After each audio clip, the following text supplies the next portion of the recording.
Welcome to another edition of CHP Talks. We are here today with Kris Sims of the Canadian Taxpayers Federation, and we're going to be talking about Canada's fiscal situation today. So Rod, why don't you introduce our guest? Well, Kris has been on our program before back in July, and we're thankful to have her back again.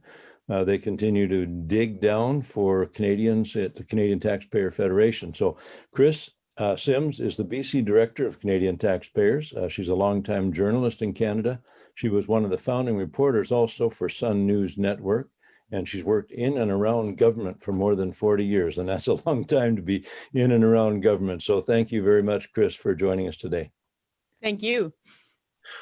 Well, let's launch out with a big question. What do you think is the biggest financial situation headache facing Canada today, and how are you helping to expose it? If I can sum it all up, the policies of Prime Minister Justin Trudeau, frankly, are the biggest financial headache. And I know I'm cheating a little bit there because that's a whole basket of issues. But the two that jump out really quickly are, one, our debt is now more than $1 trillion.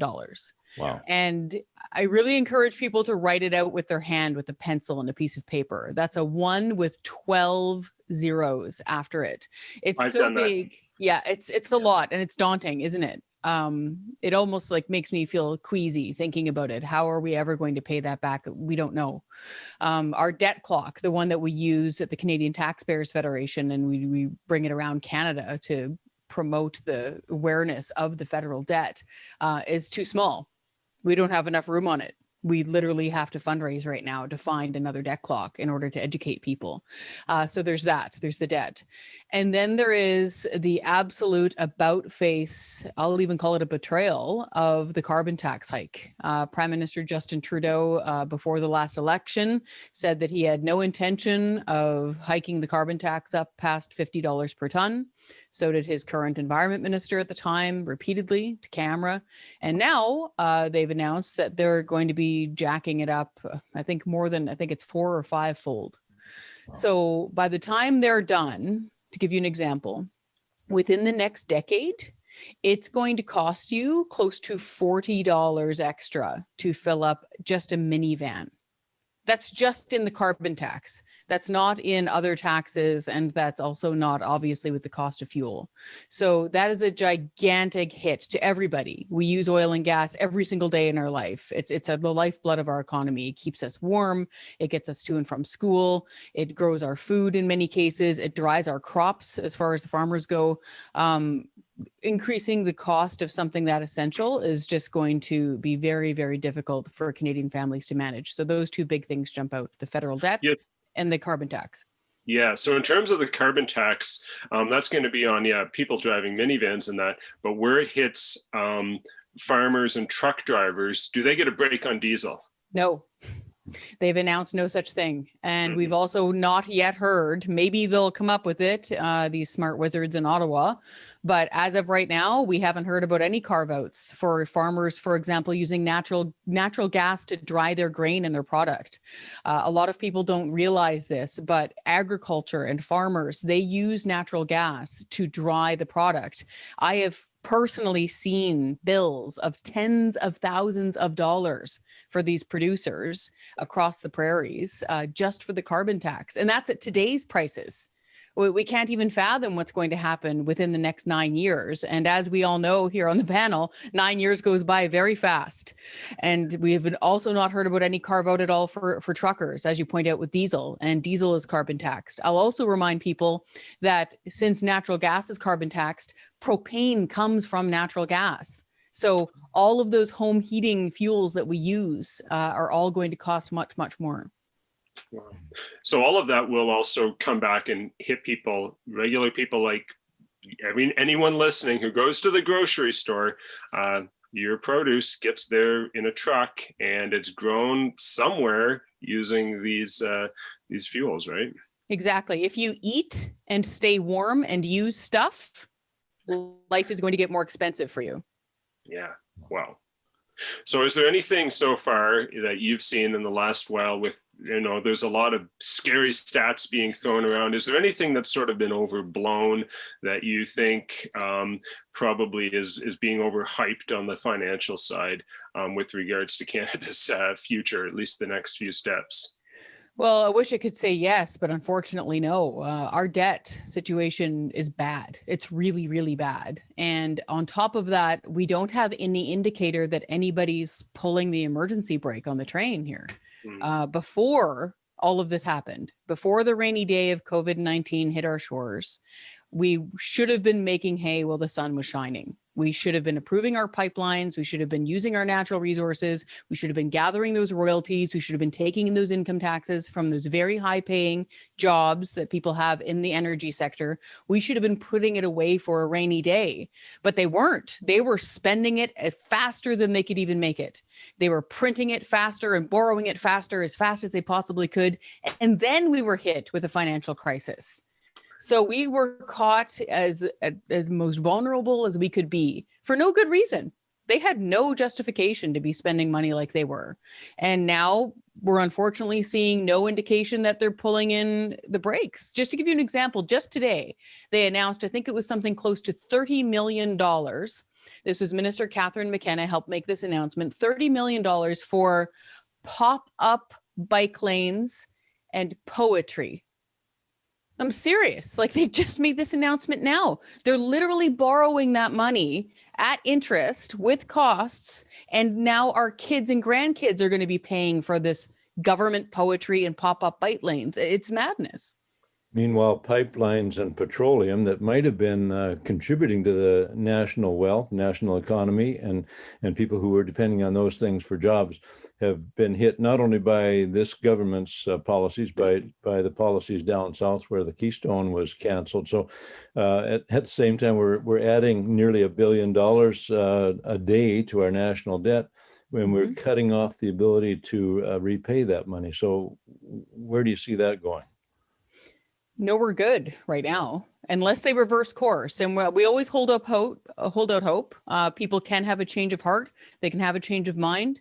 There can be a new advisor that comes in. They can have that moment where they, hit rock bottom, so to speak, and they realize it and they discover that they actually do need to be more fiscally prudent, or prudent at all, we should say, not more. So all of this needs to change. They need to do exactly the opposite of what they are doing right now. They need to stop strangling our pipelines. They need to start encouraging employment in natural resources using private money. We need to stress here, before Kinder Morgan walked away from the Trans Mountain Pipeline, the one that goes out from Edmonton to Burnaby that they're twinning, they were pushing money into people's pockets. They were privately employing people. It wasn't costing taxpayers money. In fact, once it was done, and even during the construction, they would have been making money off of those hardworking men and women who are out there twinning it from their income taxes. And then once it was done, they would have been making money off the royalties. But they fiddled around and screwed up for 5 straight years so that a private company threw its hands in the air, walked away from their own infrastructure, and left us taxpayers holding the bag. And now we own the thing. And now it's our responsibility to finish twinning it. And so it's just a completely wrong-headed approach to all of this. And so we're just really, really hoping that something gets through to the PMO in Ottawa and his cabinet, and they reverse course here. They must. Yeah. Well, government has never been good at running businesses. And so I don't expect that this particular government would even have an idea about building and operating a pipeline. So it's quite, when they did that, when they purchased that pipeline, I thought, oh boy, costs are going to go up, the efficiency is going to go down, and it may never even get done. All the problems that they were unable to solve for private business, they still have all those problems to deal with today, the opposition on many fronts, and none of that goes away just because it belongs to the government. Yes, exactly. They haven't even hit the Lower Mainland yet. They're busy doing the site work here in the Fraser Valley where I am. Wait until they cross the river and they're trying to get through Burnaby. Just watch. If the indication of what happened with the railway blockades, remember those before COVID, is any sign, it's difficult to be confident. We'll put it that way. Do you have any comments on the Great Reset? Can you put that in a nutshell for our listeners? Yes. So some will say the Great Reset is, conspiracy theory, that there's a big plot to take over world dominant government, all that sort of thing.